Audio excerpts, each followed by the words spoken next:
Shalom, shalom. Now I'm standing before you in what's called the Pavilion area.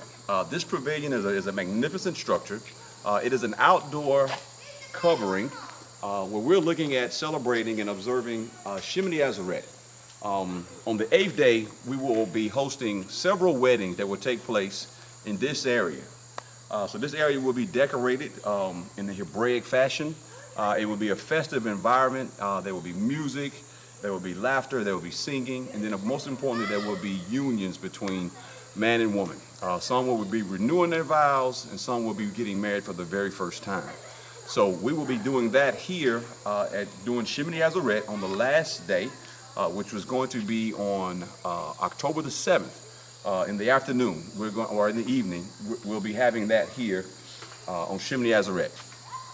And this is the pavilion area that we have here.